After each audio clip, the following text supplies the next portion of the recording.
Guys, when you do visualizations, don't just visualize the end goal, okay?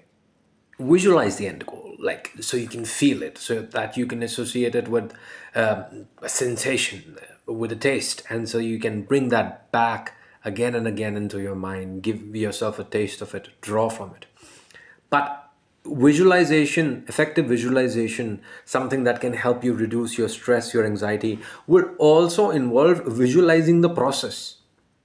So if you have a tendency of procrastinating things a lot or getting off track quite a bit, one thing that you can do is, I want you to just take a deep breath. I want you to think about what you need to do, what you are planning to do, the duration in which you're planning to do it. And I want you to, in your mind, go over the steps of how you're going to do it.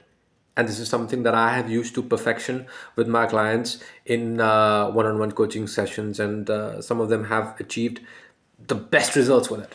It works like magic. All you have to do is, you don't need to know the intricacies of the process. You just need to visualize yourself, acclimatizing yourself with what needs to be done in an easier fashion. Okay, how this helps you? When you're actually in that situation, when you're actually doing it for the first time, your mind, even though the activity in itself may be much different from how you had imagined, but you would have exposed yourself to it once in your mind, so that when you're actually doing it, it doesn't feel different. Why is this so important? Okay, so think of it like this. Imagine that you are visualizing having an ice cream. Wow, amazing. You're visualizing the flavor, you're visualizing everything. But now suddenly you realize, okay, you know what? Let me go and get myself some ice cream.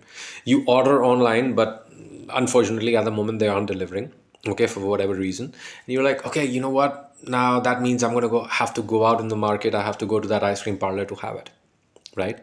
Now that is a part of the process which might make you want to drop what you're doing, right? Like, you get out and you see the traffic, you see the rush, you're like, no, I don't want to do this.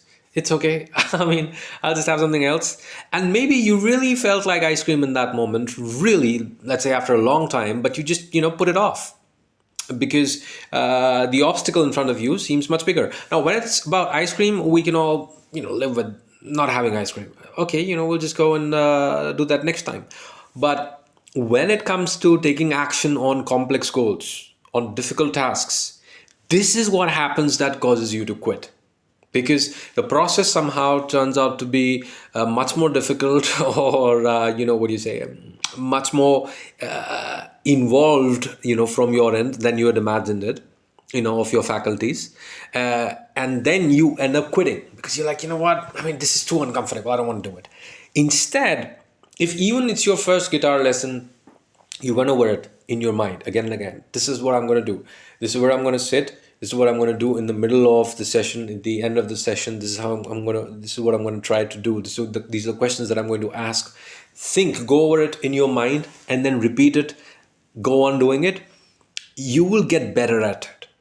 And this is a technique that greatest boxers, greatest, athletes, greatest, batsmen, pitchers, sportspersons, in fact, the greatest Formula One race car drivers, everybody employs, and it works like magic. That's just something I wanted to share. Hariyo.